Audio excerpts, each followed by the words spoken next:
Salut à tous, j'espère que vous allez bien. On se retrouve aujourd'hui pour une nouvelle vidéo. On va revenir sur les problèmes tactiques du FC Barcelone, que ce soit le double pivot entre Frenkie de Jong et Busquets, ainsi que tous les problèmes qu'il y a dans l'animation offensive de l'équipe de Ronald Koeman.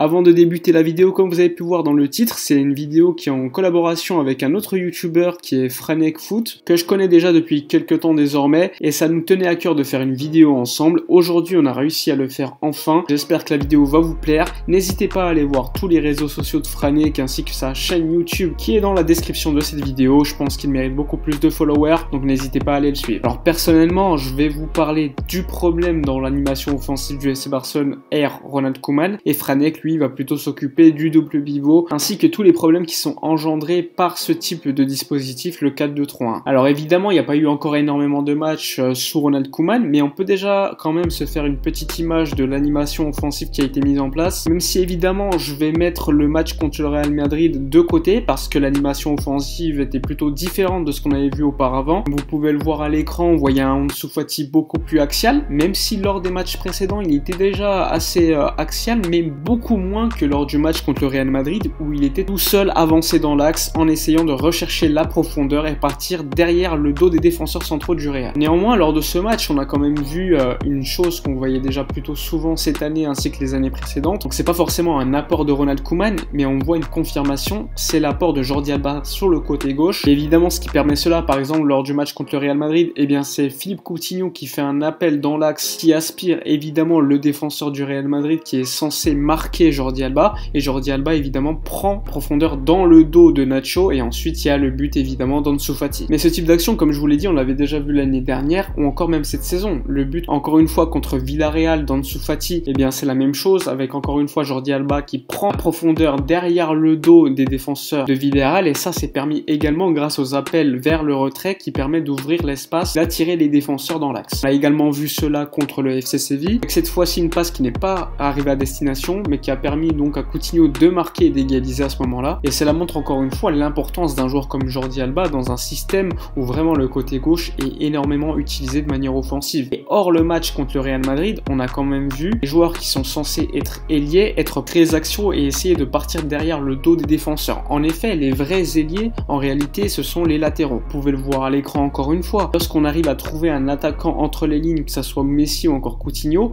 on voit clairement que Griezmann ou encore Ansu Fati essaient de partir derrière le dos des défenseurs adverses. Ce qui est intéressant quand on fait cela, c'est que les latéraux ont pour objectif d'également partir dans la profondeur. Normalement, l'objectif, c'est que le défenseur ne sache pas qui défendre. Le problème, encore une fois, avec le Barça qu'on a vu en début de saison, c'est un Sergi Roberto qui n'est pas assez tranchant offensivement. Alors certes, parfois, il va faire des appels, et c'est pas un joueur qui est dangereux avec le ballon dans les pieds pour dribbler, par exemple. Jordi Alba, c'est la même chose, même si Jordi Alba prend, lui, beaucoup plus la profondeur, et évidemment, on l'a ressenti avec beaucoup d'attaques sur le côté gauche. C'est là que tout va se jouer selon moi avec l'apport de Serginho Dest sur le côté droit. Si Serginho Dest arrive à apporter énormément de choses ou encore beaucoup plus de choses que Jordi Alba, puisque Serginho Dest a selon moi beaucoup plus de capacité pour dribbler, et bien évidemment les défenseurs adverses ne sauront pas si on va attaquer plutôt sur le côté gauche ou sur le côté droit. Alors qu'aujourd'hui ils sont clairement dans l'idée que le Barça va attaquer soit dans l'axe soit sur le côté gauche. Donc ça dépendra encore une fois de l'apport de Serginho Dest sur son côté droit. Évidemment c'est pas le seul problème qu'il y a offensivement au Barça, comme vous pouvez le voir encore une fois à l'écran, il y a souvent des zones qui ne sont pas occupées entre les lignes, c'est-à-dire que lorsque Frenkie de Jong ou encore Busquets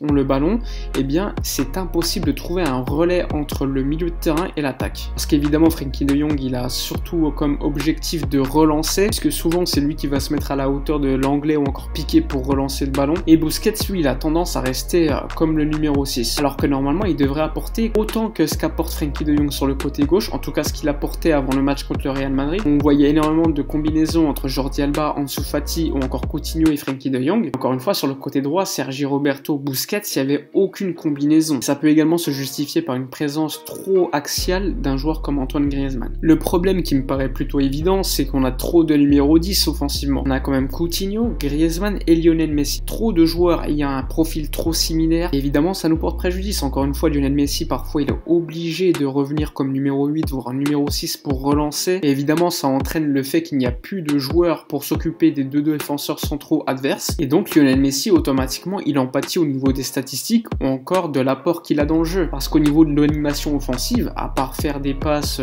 après des appels de Jordi Alba derrière le dos du latéral droit adverse, il est très difficile pour lui de trouver des bonnes lignes de passe. On voit, comme je vous l'ai dit, sur le côté droit qu'il n'y avait aucun appel avec Sergi Roberto, ou très rarement. Qu'Antoine Griezmann, parfois, va faire des appels derrière le dos des défenseurs, mais il ne va pas être servi. Et lorsqu'il va revenir dans l'axe, bien évidemment, ça va jouer avec des remises, on va perdre du temps. Il n'y aura aucun gain de terrain parce que Griezmann, c'est un joueur qui va directement lui remettre dans les pieds ou la remettre à un autre coéquipier. Il va pas dribbler, contrairement à un joueur comme Coutinho qui l'a beaucoup plus fait lors des premiers matchs du championnat. Alors oui, il y a énormément de problèmes au niveau offensif pour le FC Barcelone, mais je pense que ça peut se corriger avec par exemple la présence de Serginho Dest comme je vous l'ai dit, mais évidemment il nous manque quelque chose d'essentiel, c'est la présence d'un vrai numéro 9. On peut également se poser la question de la viabilité de ce système en 4-2-3-1, ce qui permet pas au milieu de terrain de briller parce qu'ils sont systématiquement en train de laisser de l'espace dans l'axe, parce que Frenkie de Jong automatiquement il est sur le côté gauche à combiner. Busquets lui normalement devrait combiner à droite mais il le fait pas, donc il reste dans l'axe alors que normalement il devrait être placé à droite. C'est ce qu'avait fait plutôt bien Pjanic lors du match contre Ferencváros, mais après dans ce cas là tu peux avoir un problème dans l'axe puisque les milieux sont également attachés à leur côté respectif. Enfin bref, énormément de choses à dire sur l'animation offensive.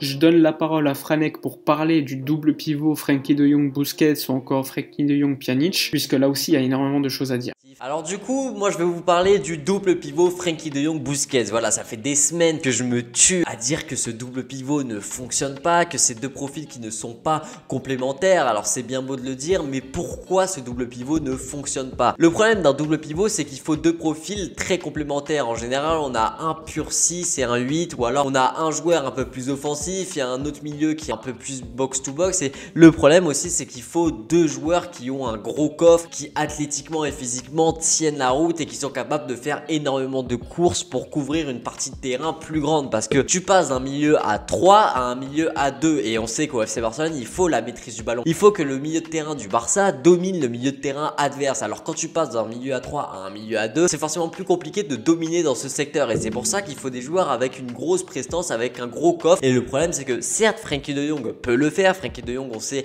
que athlétiquement voilà il est plutôt bon, qu'en plus de ça avec la balle au pied c'est un excellent joueur, même si ses performances en ce début de saison sont quand même assez décevantes, surtout face au Real Madrid où certes défensivement il a été assez bon, mais avec la balle au pied ça a été quand même très compliqué pour Frenkie de Jong. Il a perdu énormément de balles, il prend pas assez de risques, donc on espère évidemment qu'il va se réveiller. Mais le problème pour moi, le plus gros problème, c'est Sergio Busquets, parce que Sergio Busquets c'est un joueur qui n'a jamais été fait pour le double pivot et encore moins à l'heure actuelle avec l'âge, avec le temps. On sait qu'il a énormément perdu, ça a jamais été un joueur qui faisait d'énormes courses, qui physiquement et athlétiquement était présent. C'est pas un pur milieu défensif. On dit souvent que Sergio Busquets a révolutionné ce poste de numéro 6 justement pour ces raisons, parce qu'il n'a pas le profil typique, surtout physiquement, du numéro 6. C'est pas une bête physique, c'est pas une bête d'endurance ni de vitesse, ça a jamais voilà été ce genre de joueur, et encore plus avec le temps. Et ça fait à peu près 1 an et demi, 2 ans que même dans un milieu à 3 en point de base, Busquets on remarque qu'il y a énormément de problèmes, surtout face à des équipes qui jouent en transition. On l'avait vu par exemple contre Liverpool, contre la Roma ou encore contre le Bayern, voilà, contre d'autres équipes, que en transition Busquets il a du mal, et c'est encore pire dans un double pivot. Tout simplement parce que du coup on a un Frenkie de Jong qui doit couvrir une partie de terrain pour deux en fait, il doit défendre pour deux dans ce double pivot et c'est trop compliqué pour lui. Et je pense que c'est aussi pour ça que avec le ballon au pied il en perd un petit peu, parce qu'il y a forcément la fatigue qui s'installe encore plus vite dans le match. Et Sergio Busquets au bout de 20-30 minutes dans un double pivot il est complètement essoufflé. Je me suis déjà énormément agacé sur Sergio Busquets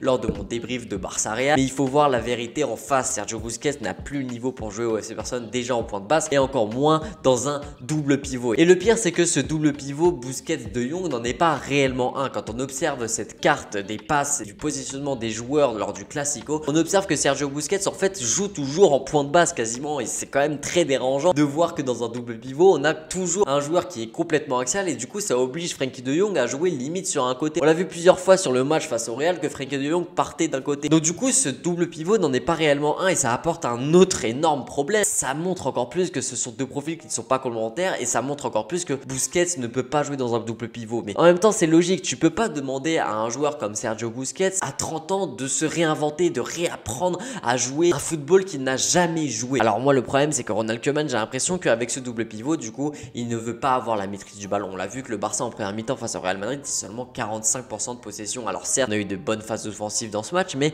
c'est quand même très dérangeant de voir qu'on ne veut pas la maîtrise du ballon. Alors pour moi il y a d'autres profils profils plus complémentaires. Tu peux mettre dans ce double pivot un Frenkie plus reculé avec un Riqui Puig qui est un petit peu plus avancé, un Frenkie 6 et un Riqui en 8. Tu peux avoir un Pjanic en 6 et un Frenkie en 8. Il y a pas mal de solutions à remplacer pour Busquets et tu peux même faire Pjanic-Riqui parce que si Frenkie continue sur sa performance, pour moi, il mérite clairement de finir sur le banc. Busquets, c'est un joueur qui a besoin d'avoir le ballon, de caresser le ballon, de distribuer devant avec deux milieux devant lui. Et là, c'est trop compliqué parce que il est obligé de, voilà, Frenkie de Jong venir très près de Busquets pour venir chercher le ballon. Et il est obligé d'en plus de ça couvrir une énorme partie de terrain, je vous l'ai déjà dit tout à l'heure, défensivement. Il est obligé limite de jouer ailier gauche. Donc du coup, il va vraiment falloir trouver du chemin. Il va falloir que Coman apprenne à se séparer de Sergio Busquets. Et je ne comprends pas pourquoi depuis des semaines, il s'entête à faire jouer Sergio Busquets. J'adore Sergio Busquets, merci pour tout. Vraiment, je surkiffe Sergio Busquets, mais pour moi, ce n'est plus possible. Il n'a pas l'étalage, il n'a pas le coffre nécessaire pour jouer dans un double pivot et même dans une pointe basse. Malheureusement, il n'a plus le niveau aujourd'hui pour jouer au FC Barcelone parce que même avec la balle au pied, je trouve que Sergio Busquets, c'est quand même très compliqué. Plus de ça, on l'a vu lors du Classico que Ronald Koeman, dans sa tactique, compte beaucoup sur des latéraux très offensifs qui doivent beaucoup monter. Et donc du coup, quand les latéraux montent autant, il faut du coup que ce double pivot couvre l'espace laissé par les latéraux. Et encore une fois, même Frenkie de Jong, pour moi, n'a pas le coffre nécessaire pour couvrir le côté d'Alba entièrement, surtout si en plus de ça, il doit couvrir l'axe. Et Sergio Busquets, il a encore moins le coffre et l'endurance et la vitesse pour couvrir le côté droit délaissé par Sergio Dest lors de ses grandes montées. Quand tu joues dans un double pivot face à une équipe qui joue en transition, si tu n'as pas des joueurs qui sont capables de faire des énormes efforts défensifs, des énormes efforts physiques dans les courses, eh bien c'est très compliqué parce que on l'a vu, hein, Busquets face au Real Madrid, il était censé tenir Valverde plusieurs fois sur le but. C'est lui qui est censé être au marquage sur Valverde. Il se fait distancer très rapidement. On le voit encore une fois sur cette action d'ailleurs, pour revenir à la map que je vous ai montré tout à l'heure, que Busquets, eh bien, il est dans l'axe, il est complètement dans l'axe. Enfin bref, c'est la fin de la vidéo. J'espère qu'elle vous a plu. Ça a été un plaisir pour moi de faire la vidéo avec Franek, hein. C'est une vidéo qui change de d'habitude. N'hésitez pas à vous abonner à la chaîne de Franek. Je vais mettre tout dans la description. Lui aussi parle de l'actualité du Barça de manière quasi quotidienne. Donc n'hésitez pas à lui donner de la force, etc. Et sinon, comme d'habitude, vous pouvez vous abonner également à ma chaîne YouTube, sur Twitter, sur Instagram, partager, commenter, etc. Demain sortira une prochaine vidéo. Ça sera l'après-match entre le Barça et la Juventus en Ligue des Champions. Donc je vous dis à demain et d'ici là, portez-vous bien.